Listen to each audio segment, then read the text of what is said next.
Sir, I need to see your identification and immigration documents immediately. What specific violation are you investigating, officer?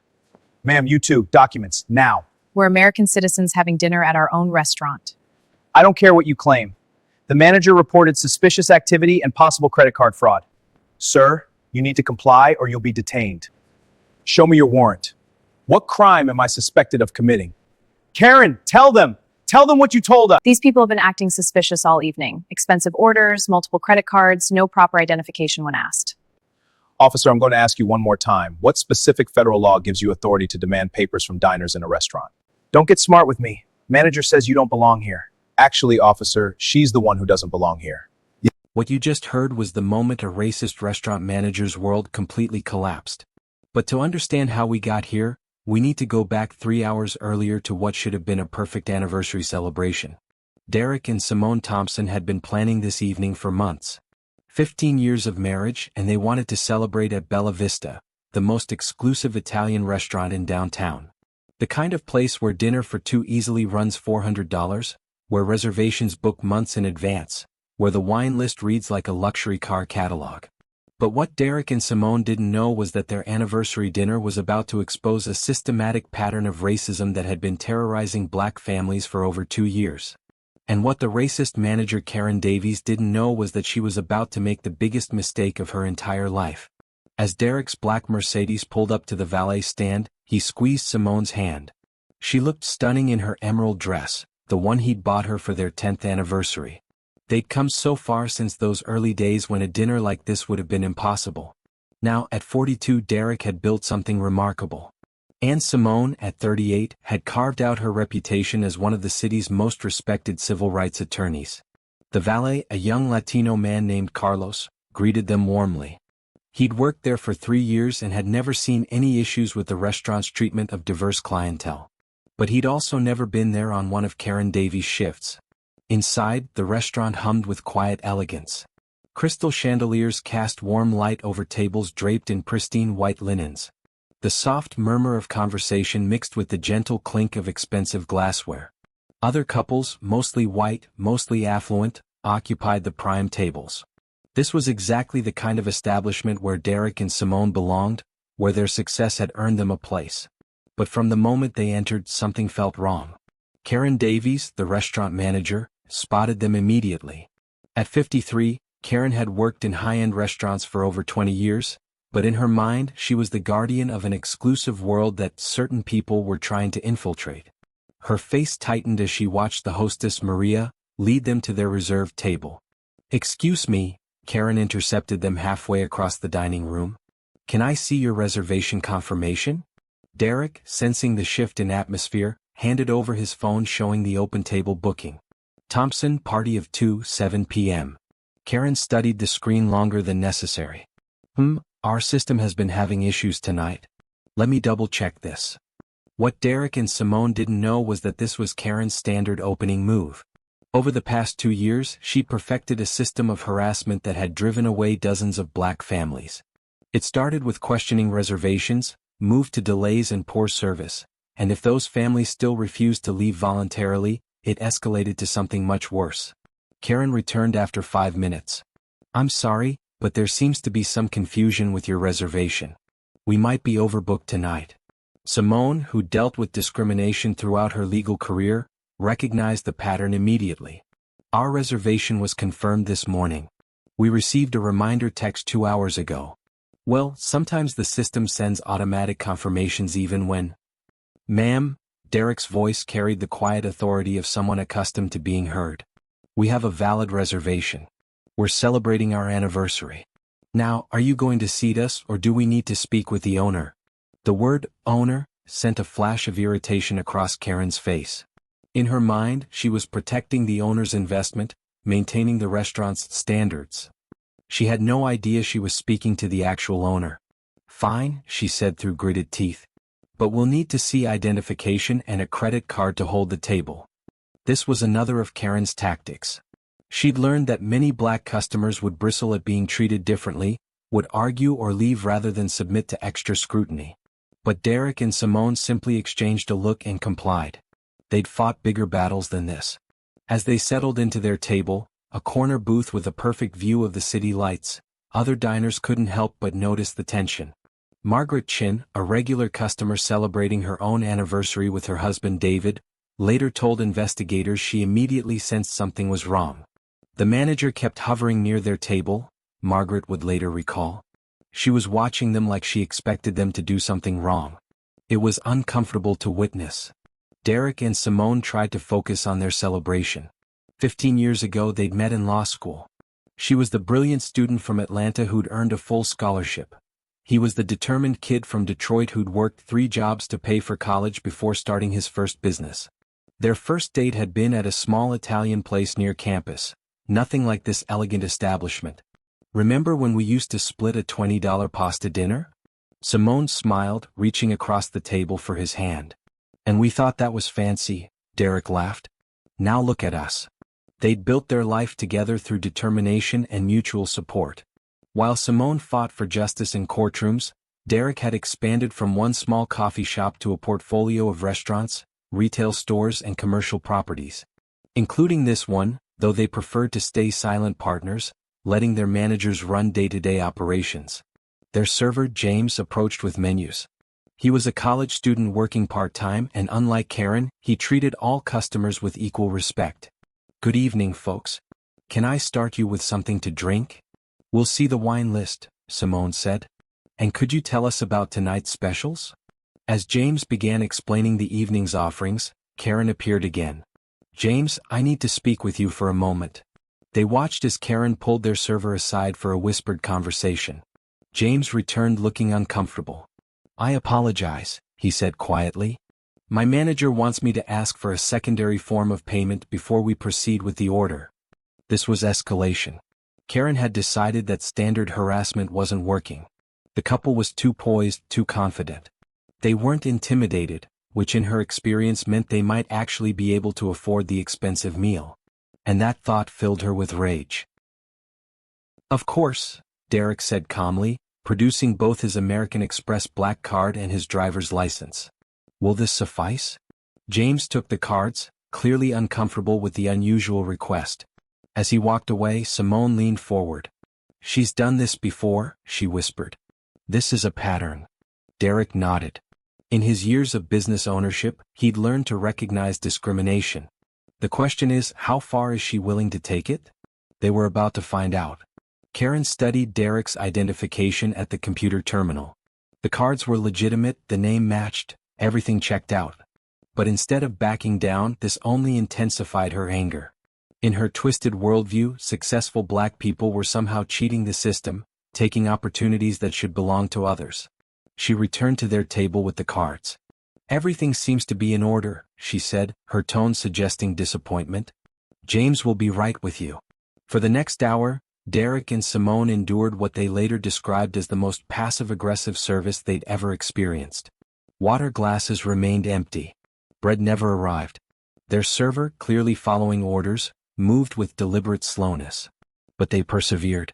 This was their anniversary, and they refused to let someone else's hatred ruin their celebration. Finally, James approached to take their order. "Have you decided?" Derrick smiled at his wife. They'd already discussed this. If they were going to celebrate 15 years of building a life together, they were going to do it properly.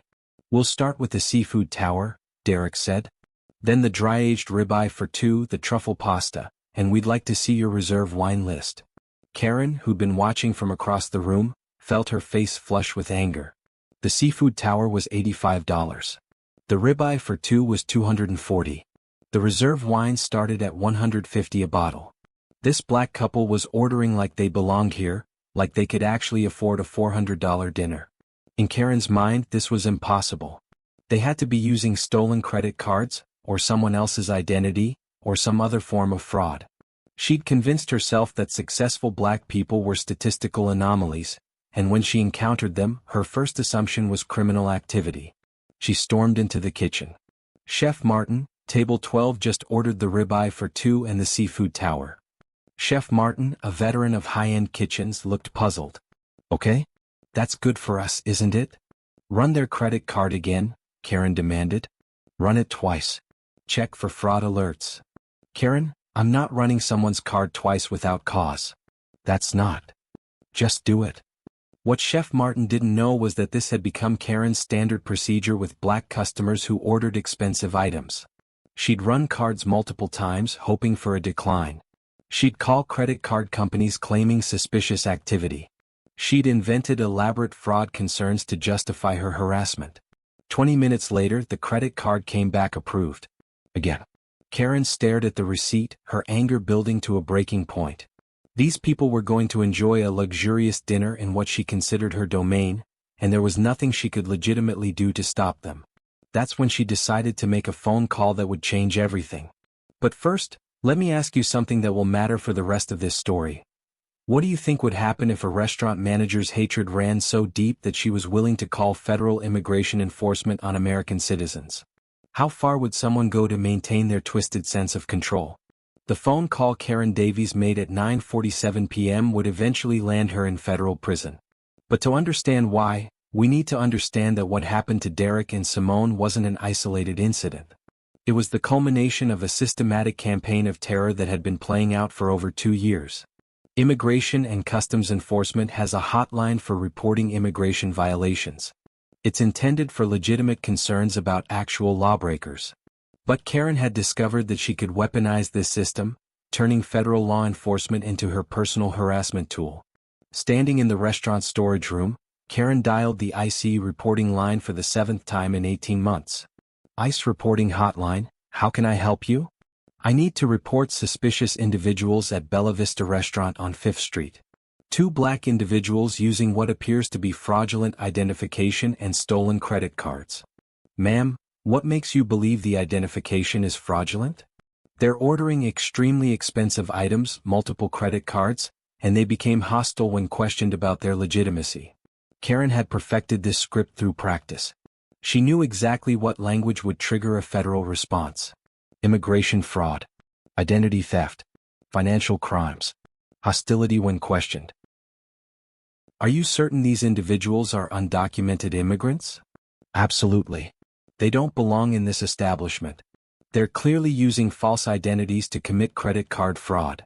The IC agent, following protocol, dispatched a team to investigate.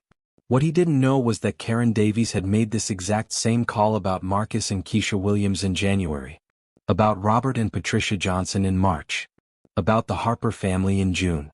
About the young couple celebrating their engagement in August.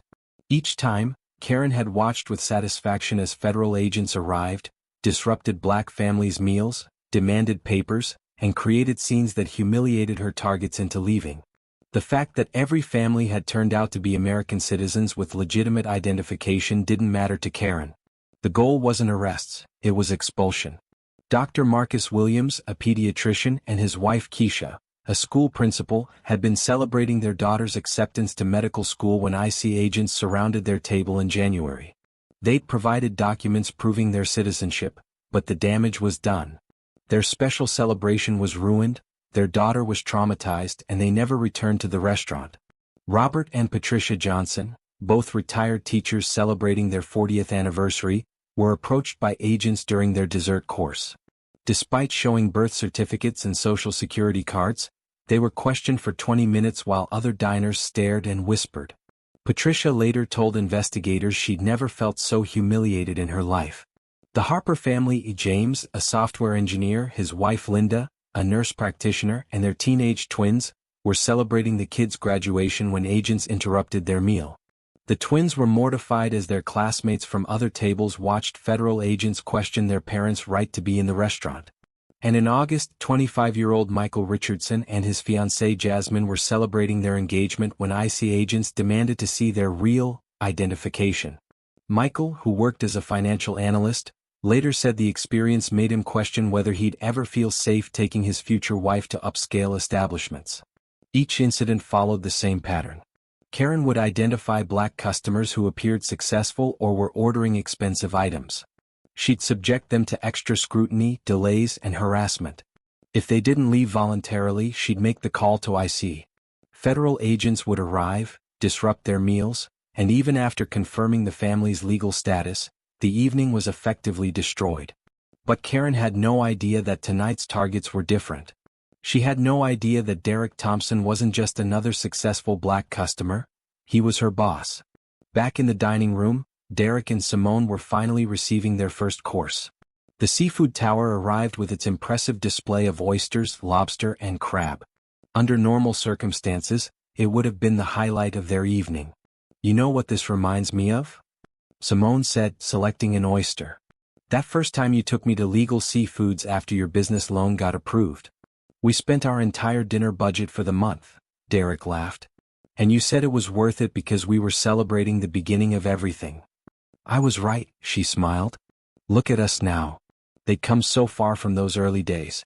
Derrick's first restaurant had been a small coffee shop near the university. He'd saved every penny from his consulting job, taken out loans against his car and apartment, and worked 18-hour days to make it succeed.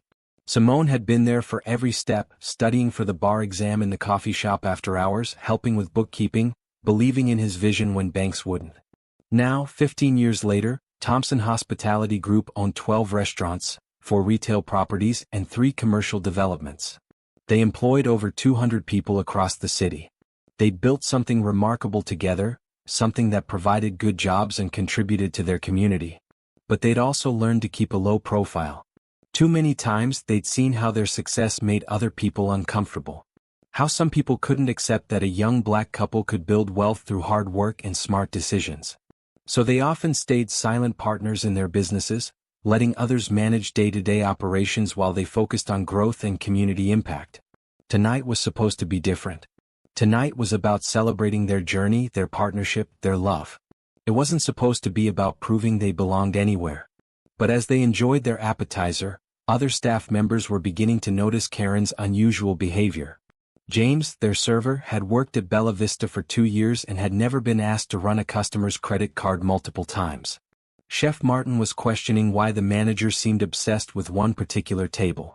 Anne Maria, the hostess, was remembering other evenings when black customers had suddenly left during their meals after conversations with Karen. "Something's not right," Maria whispered to James during a quiet moment. "I've seen this before." "Seen what?" "Remember the family in August? The engagement celebration? And that couple in March with the anniversary cake?" James nodded. He'd noticed the pattern too but hadn't wanted to believe it. "They all left suddenly.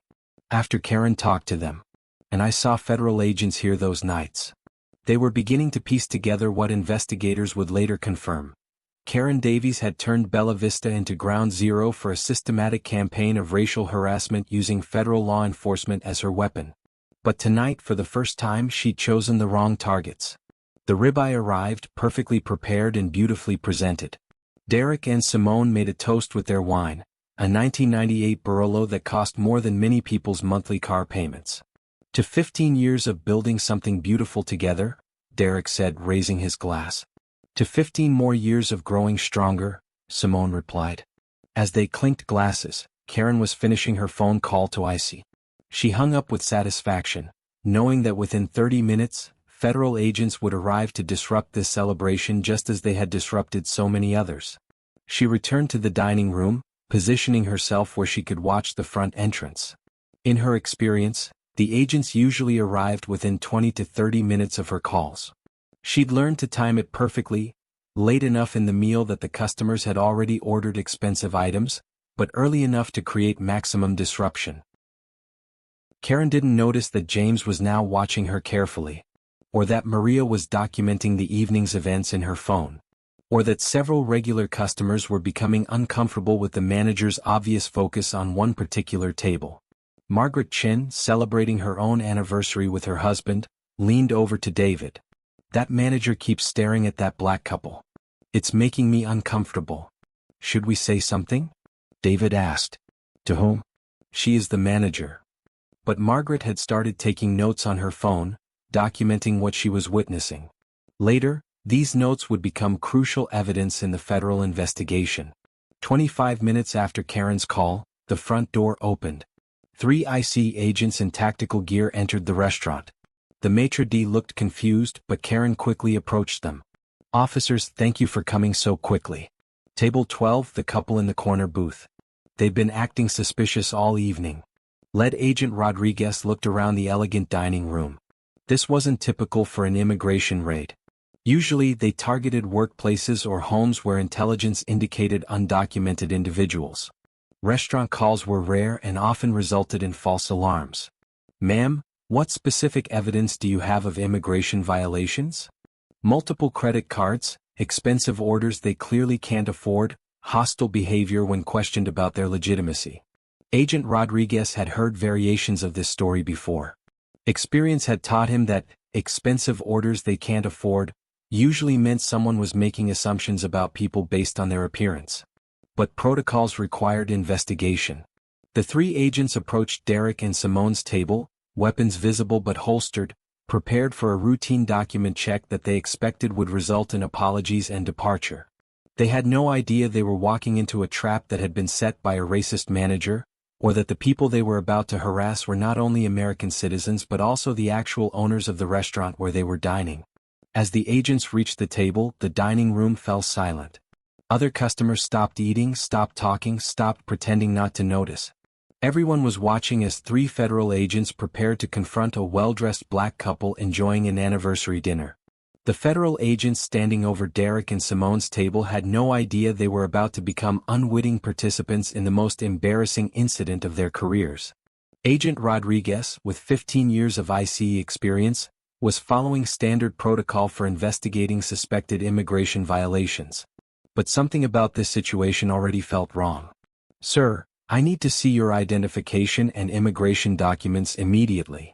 Derrick set down his wine glass and looked up at the agent with the same calm composure that had served him in countless business negotiations. "What specific violation are you investigating, officer?" This wasn't the response Agent Rodriguez typically received. Most people, whether documented or undocumented, showed immediate fear or anxiety when approached by federal agents. Derrick's clinical tone suggested someone familiar with law enforcement procedures. "Ma'am, you two. Documents. Now." Simone, drawing on her years of courtroom experience, understood exactly what was happening. She'd seen this pattern before in civil rights cases. "We're American citizens having dinner at our own restaurant." Agent Rodriguez paused. Something about the woman's phrasing caught his attention. "Your own restaurant?" But before either Derrick or Simone could respond, Karen Davies rushed forward. She'd been watching from across the room, anticipating the satisfaction of seeing another black family humiliated and expelled from her domain. "Officers, don't let them confuse you with lies. I'm the manager here, and these people have been acting suspicious all evening." Agent Rodriguez looked between the well-dressed couple and the agitated manager. In his experience, legitimate immigration violations rarely occurred in establishments like this. High-end restaurants typically didn't attract undocumented workers as customers. They couldn't afford the prices. "Sir, you need to comply or you'll be detained." Derrick reached into his jacket, a movement that caused the agents to tense slightly. But instead of producing the wallet they expected, he pulled out his phone. "Show me your warrant. What crime am I suspected of committing?" This was the language of someone who understood federal law enforcement procedures. Agent Rodriguez had conducted thousands of investigations, and innocent people rarely asked about warrants with such precision. Karen, sensing the agent's hesitation, escalated her accusations. "These people have been using multiple credit cards, ordering items they clearly can't afford. When I questioned their identification earlier, they became hostile and threatening." "Ma'am," Agent Rodriguez addressed Karen, "what specific evidence do you have of immigration violations? Look at them. Look at how they're dressed, what they're eating, where they think they belong." And there it was. The racial animus that had been disguised as legitimate concern was now exposed in front of federal agents. Agent Rodriguez realized he'd been called to investigate successful black customers whose only crime was enjoying an expensive dinner. But protocol still required document verification. "Sir, I still need to see identification." Derrick produced his driver's license and handed it to the agent. It showed his address in Westfield, one of the city's most exclusive suburbs. His date of birth confirmed he was 42 years old, born in Detroit, Michigan. Agent Rodriguez studied the license carefully. Everything appeared legitimate. The photo matched, the security features were correct, there were no obvious signs of forgery. Simone produced her identification as well. Her driver's license showed the same Westfield address. But she also handed the agent something else. Her bar association card identifying her as an attorney licensed to practice in federal court. Officer, I'm going to ask you one more time, what specific federal law gives you authority to demand papers from diners in a restaurant? Agent Rodriguez looked at the bar association card, then at Simone, then at the elegant restaurant around them. He was beginning to realize this wasn't a standard immigration investigation. Karen, watching the agent's hesitation, became increasingly agitated. Don't let them fool you with fake credentials. Check their credit cards. They're using stolen cards. Ma'am, Agent Rodriguez addressed Karen directly, you called in a report of suspected immigration violations. Do you have evidence these individuals are undocumented immigrants? They just don't belong here. Look at what they ordered. Nobody spends $400 on dinner unless they're spending someone else's money. The racial assumptions underlying Karen's accusations were now completely exposed. She'd called federal immigration enforcement not because she suspected actual immigration violations, but because she couldn't accept that black people could afford expensive restaurant meals. Derrick and Simone exchanged a look. They'd dealt with discrimination throughout their lives, but this was unprecedented. This woman had weaponized federal law enforcement to harass customers based solely on their race. Officer, Derrick said quietly, I think you should know that you've been called here under false pretenses. How so? This woman has been harassing us all evening because she doesn't believe black people belong in upscale establishments. She's used your agency to intimidate customers, and I suspect we're not the first. Agent Rodriguez looked around the dining room. Other customers were watching nervously, some recording the interaction on their phones. The restaurant staff looked uncomfortable, some whispering among themselves. James, their server, approached hesitantly. Excuse me, officers. I've been serving this couple all evening. They made a reservation, provided valid identification and credit cards, and have been model customers. Karen whirled on James. You don't know what you're talking about. I'm the manager here. Actually, Derrick said, standing slowly, you're not the manager anymore. The restaurant fell completely silent. Karen stared at Derrick, confusion replacing her anger. What did you say? I said you're not the manager anymore. You're fired. Karen laughed, a harsh sound in the quiet dining room. You can't fire me. You're nobody. You don't have any authority here. Derrick reached into his jacket again, this time producing a leather portfolio. From it, he extracted several documents and handed them to Agent Rodriguez. Officer, I'm Derrick Thompson. I'm the owner of this restaurant. Agent Rodriguez studied the documents. Corporate registration showing Thompson Hospitality Group as the parent company. Operating licenses in Derrick's name. Property ownership documents. Insurance policies. Everything confirmed that the man he'd been questioning owned the very establishment where they stood. Karen's face drained of color as she realized what was happening. That's impossible. You can't, the owners are. Are what, Karen? What were you about to say about the owners? Karen's mouth opened and closed without sound. For 2 years, she'd operated under the assumption that the restaurant's owners were people who shared her prejudices, people who would approve of her efforts to maintain standards by excluding black customers. Simone stood as well, producing her own business cards. I'm Simone Thompson, civil rights attorney with the Department of Justice. And Karen, you've just committed multiple federal crimes. The IC agents looked at each other, realizing they'd been manipulated into participating in racial harassment. Agent Rodriguez had investigated enough false reports to recognize the pattern, but this was the most blatant case he'd ever encountered. Ma'am, he addressed Karen, calling in false reports to federal agencies is a serious crime. Karen was backing away, her confidence completely shattered. This isn't. I was protecting. They don't belong. We absolutely belong here, Derrick said firmly. We built this. We own this. And you've been terrorizing our customers for months. James stepped forward again. Sir, if you're really the owner, there's something you need to know. She's done this before. What do you mean?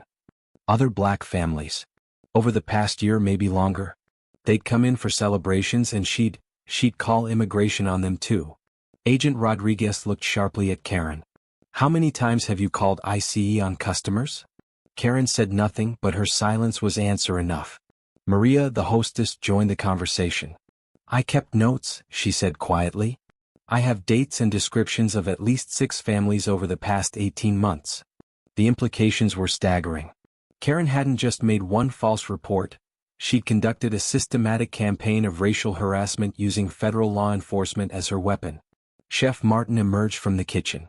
Officers, I need you to know that I never supported this.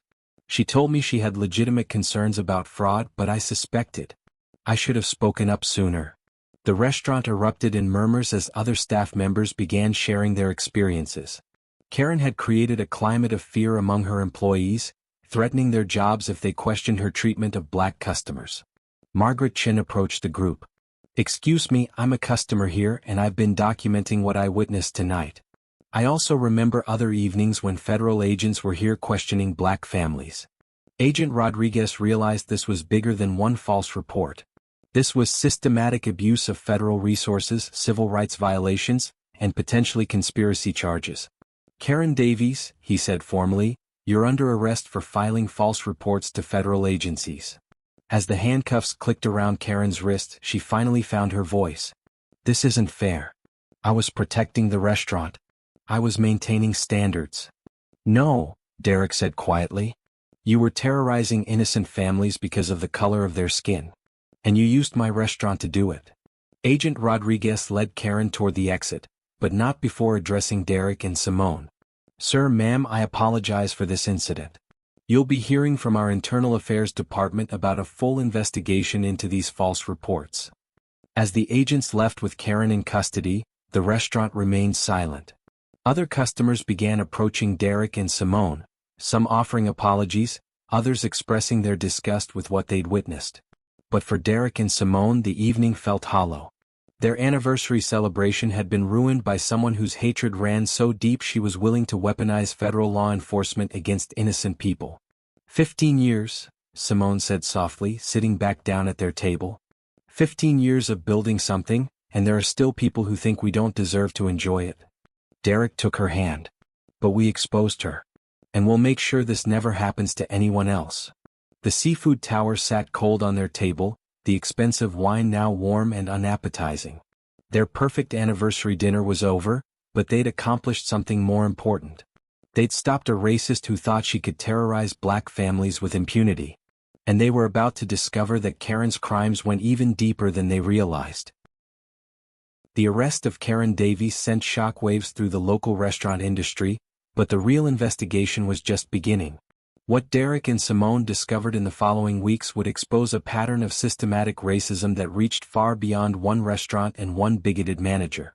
The next morning, FBI Special Agent Patricia Williams arrived at Bella Vista to begin a comprehensive investigation into Karen's abuse of federal resources. Agent Williams specialized in civil rights violations and had seen cases of racial profiling before, but never anything quite like this. Mr. and Mrs. Thompson, she said as they met in the restaurant's private dining room, what Karen Davies did wasn't just workplace harassment. Filing false reports to federal agencies is a felony. Using those false reports to target people based on race elevates this to federal civil rights violations. Derrick had spent the night reviewing security footage from the restaurant's cameras. What he found was damning. Agent Williams, we have video evidence of Karen making these calls. She used the restaurant's office phone, and she did it multiple times. Simone spread out her own research across the conference table. As a civil rights attorney, she understood the legal implications better than most. I've identified at least 8 families who were targeted over the past 2 years. Each incident followed the same pattern: successful black customers, expensive orders, escalating harassment, and ultimately false IC reports. Agent Williams studied the timeline Simone had created. This shows premeditation. She wasn't acting on impulse. This was a systematic campaign. The first family they contacted was Dr. Marcus Williams and his wife Keisha, the couple celebrating their daughter's medical school acceptance. When Agent Williams called them, the pain in Keisha's voice was still evident months later. Our daughter hasn't wanted to go to a nice restaurant since that night, Keisha explained. She was so excited about med school, and that woman turned our celebration into a nightmare. Watching federal agents question whether my husband and I belonged in that restaurant, it was humiliating. Dr. Williams was even more direct. I'm a pediatrician. I've spent 15 years serving this community, treating children regardless of their family's ability to pay. For someone to call immigration enforcement on me because I ordered an expensive steak, it's beyond comprehension. The investigation revealed that Karen's false reports had cost taxpayers thousands of dollars and wasted federal resources.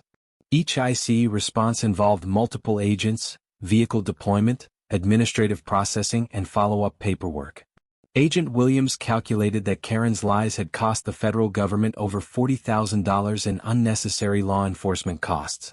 But the financial cost was nothing compared to the human impact. Robert and Patricia Johnson, the retired teachers celebrating their 40th anniversary, had stopped going to restaurants altogether after their experience. "We worked for 40 years, saved our money, and thought we'd earned the right to enjoy our retirement," Patricia told investigators. "That woman made us feel like criminals for celebrating our anniversary." The Harper family's teenage twins had been traumatized by watching federal agents question their parents' right to exist in the restaurant. Their son Marcus Jr., now a senior in high school, told Agent Williams, "I used to think that if you worked hard and succeeded, people would respect you. That night taught me that for some people, the color of my skin will always matter more than anything I achieve." Michael Richardson and his fiancée Jasmine had postponed their wedding plans after their engagement celebration was destroyed by Karen's call to ICE. "We started questioning whether we'd ever be safe in upscale establishments," Michael explained. "If they could call immigration on us for celebrating our engagement, what would happen at our wedding reception?" Each family's story followed the same devastating pattern. Special occasions ruined. Trust in institutions shattered. Young people learning that success didn't protect them from racism. But Agent Williams was building more than just a civil rights case. She was uncovering evidence of multiple felonies that could send Karen to federal prison for years. Filing false reports to federal agencies carries a maximum sentence of 5 years per incident, she explained to Derrick and Simone. With 8 confirmed incidents, we're looking at potential decades in prison. The investigation also revealed how Karen had manipulated ICE's reporting system. She'd learned to use specific language that triggered rapid response: suspected identity theft, multiple fraudulent credit cards, hostile when questioned about documentation. This wasn't random harassment, it was sophisticated manipulation of federal resources. 3 weeks after Karen's arrest, Agent Williams had enough evidence to present to a federal grand jury. The charges were extensive. 8 counts of filing false reports to federal agencies. 4 counts of conspiracy to violate civil rights. 3 counts of fraudulent use of federal resources. 2 counts of obstruction of justice for lying to federal agents during initial questioning. But the most serious charge was one that surprised even experienced prosecutors: domestic terrorism enhancement. Federal law defines domestic terrorism as activities that intimidate or coerce civilian populations. Karen's systematic campaign of using federal agents to terrorize black families met that definition. The restaurant industry was watching the case closely. Trade associations began implementing new training programs to prevent similar incidents. Other establishments started reviewing their own policies after realizing they might harbor employees with similar prejudices. Meanwhile, Bella Vista was undergoing its own transformation under Derrick and Simone's direct oversight. They implemented comprehensive anti-discrimination training for all staff. They established anonymous reporting procedures for customers who experienced bias. They partnered with civil rights organizations to ensure accountability. "We're not just fixing our restaurant," Derrick told a gathering of hospitality industry leaders. "We're showing that business owners have a responsibility to create truly inclusive spaces." The staff changes were immediate and dramatic. Several employees came forward with stories of how Karen had pressured them to treat black customers differently. James, their server from that anniversary night, revealed that Karen had threatened his job when he'd questioned her policies. "She told me that if I wanted to keep working here, I needed to understand that certain customers required extra scrutiny," James testified to investigators. "I knew it was wrong, but I needed the job." Chef Martin admitted he'd suspected Karen's motives but hadn't known how to report his concerns. She framed everything as protecting the restaurant's reputation. She made it sound like she was preventing fraud, not targeting people based on race. Maria, the hostess, provided the most damaging testimony. She'd kept detailed notes documenting Karen's pattern of harassment because she'd planned to file her own complaint. I have records of her saying things like, "Those people need to learn their place, and we can't let them think they belong here," Maria told the grand jury. 6 months after that anniversary dinner, Karen Davies faced a federal trial with evidence so overwhelming that her attorneys advised pleading guilty. The prosecution had security footage, recorded phone calls, witness testimony from multiple families, staff statements, and federal records showing the pattern of false reports. But Karen refused to accept responsibility. In interviews with federal investigators, she maintained that she'd been protecting the restaurant's reputation. She claimed her calls to ICE were based on legitimate fraud concerns, not racial bias. The recordings of her ICE calls proved otherwise.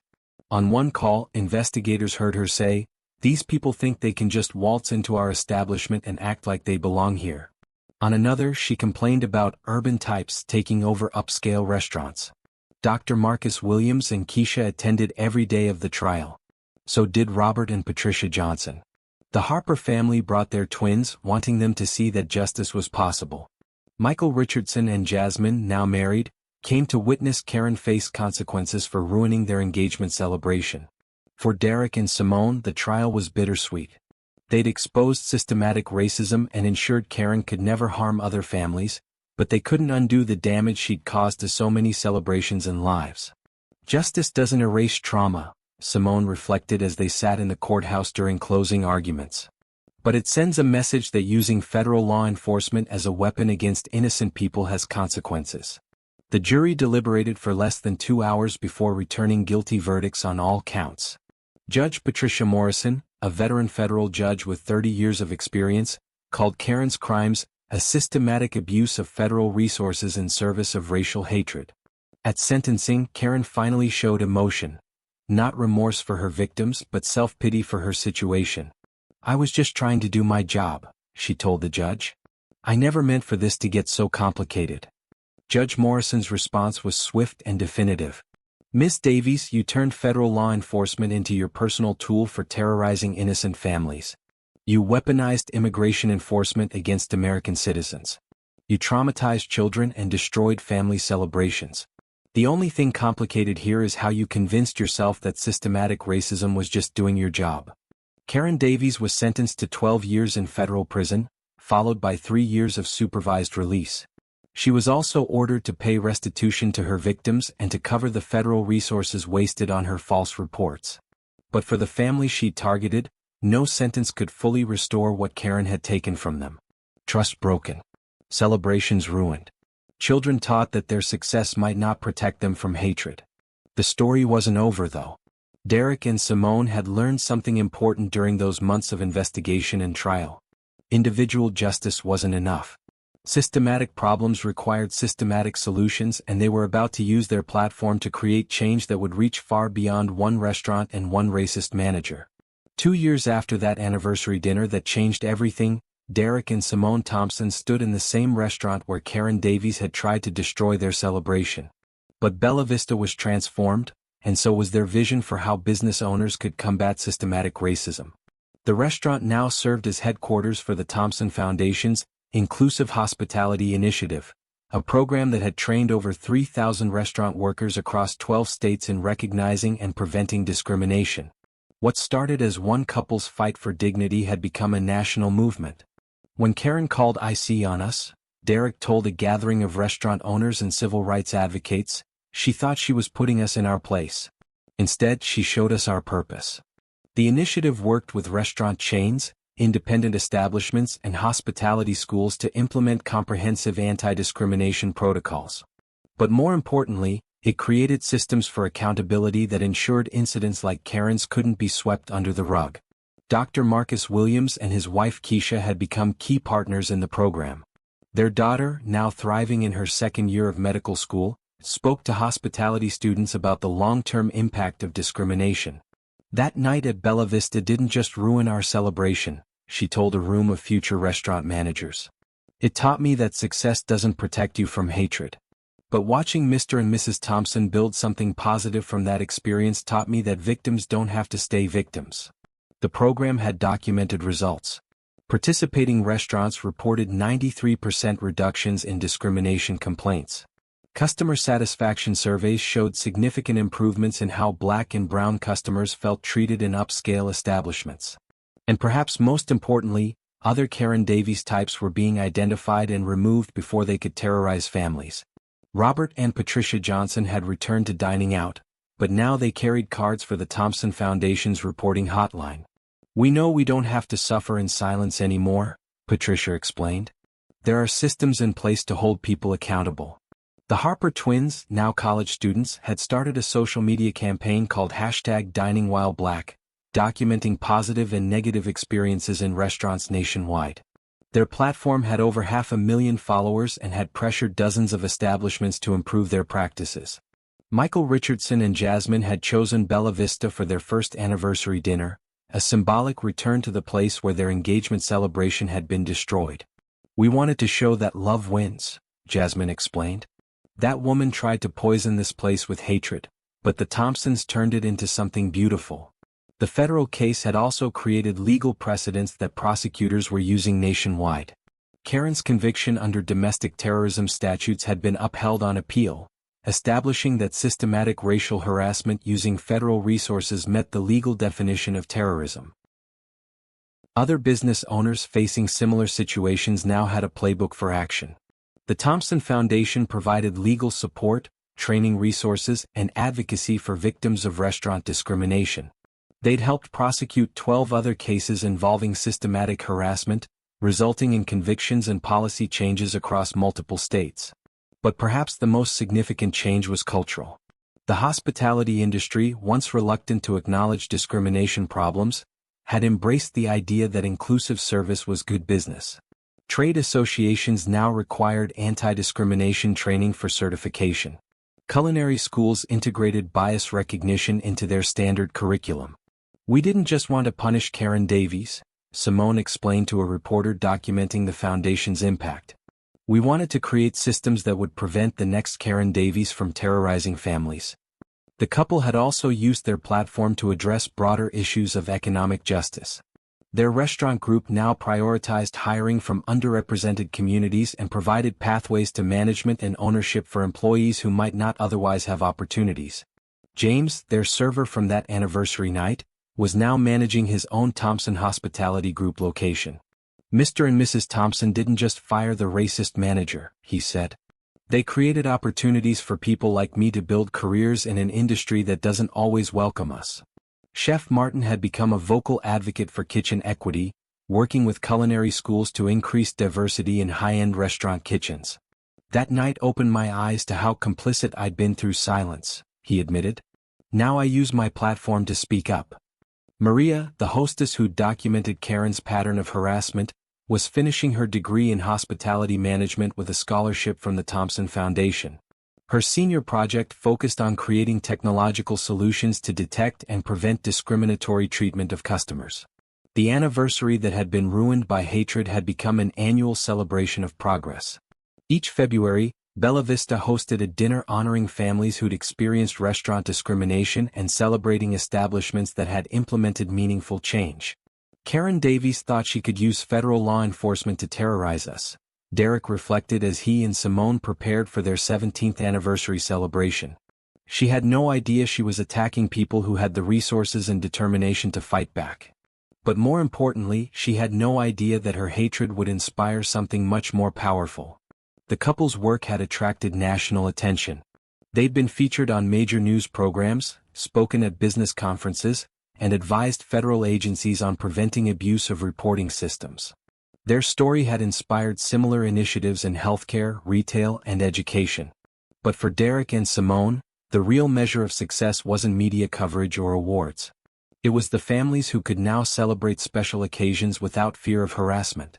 It was the young people learning that systematic racism could be challenged and defeated. It was the restaurant workers who no longer felt pressured to participate in discrimination. "We built this foundation on the principle that business owners have moral obligations beyond profit," Simone explained to a group of MBA students. "When you create spaces where people spend money and make memories, you have a responsibility to ensure those spaces are truly welcoming for everyone." The program had also created economic benefits for participating restaurants. Establishments with strong inclusive practices reported higher customer retention, better online reviews, and increased business from diverse communities. Discrimination, they learned, wasn't just morally wrong, it was economically stupid. Karen Davies, meanwhile, remained in federal prison, serving her 12-year sentence. She'd been denied early release twice, with judges citing her continued refusal to accept responsibility for her crimes. Letters she'd written from prison showed she still believed she'd been protecting restaurant standards rather than terrorizing innocent families. Her case had become a cautionary tale taught in business ethics courses nationwide. Students studied how individual prejudice could escalate into systematic abuse when unchecked by institutional accountability. But the Thompson Foundation's work extended beyond punishment. They provided support for other employees who'd been pressured to participate in discriminatory practices, recognizing that workers often faced impossible choices between economic survival and moral principles. "We learned that fighting racism requires more than punishing racists," Derrick told a gathering of Foundation supporters. "It requires creating systems that make it easier for good people to do the right thing." As their 17th anniversary dinner concluded, Derrick and Simone reflected on the journey from that terrible night when federal agents had demanded their papers to this moment when their foundation was creating lasting change across the country. "That woman thought she could break us," Simone said, raising her glass in a toast. "Instead, she showed us how strong we really were." "To 15 years of building something together," Derrick replied, echoing their original anniversary toast. "And to building something even more beautiful for everyone else." The restaurant around them buzzed with conversation from families of all backgrounds, celebrating their own special occasions without fear of harassment. Children laughed, couples toasted anniversaries and engagements, and groups of friends enjoyed expensive meals in an atmosphere of genuine welcome. This was what victory looked like. Not just the punishment of one racist, but the transformation of an entire industry. Not just justice for their family, but protection for thousands of families who would never experience what they'd endured. Karen Davies had called federal agents to terrorize them on their anniversary. Instead, she'd inspired them to build a movement that would outlast her hatred by generations. Sometimes the most beautiful flowers grow from the darkest soil. Sometimes the greatest victories emerge from the worst attacks. And sometimes, love really does triumph over hate, but only when people with power choose to use it for justice. The anniversary celebration that began in hatred had become a legacy of hope. And that legacy would continue growing long after the last prison door closed on the woman who thought she could weaponize federal law enforcement against innocent families celebrating their love.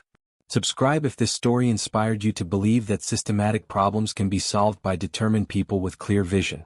The Thompson Foundation continues creating change across the country, and their work proves that victory over hatred is not just possible, it's inevitable when good people refuse to stay silent. How will you use this story? Will you speak up when you witness discrimination? Will you support businesses that prioritize inclusive practices? Will you help build the world where every family can celebrate their special moments without fear? Let me know in the comments below.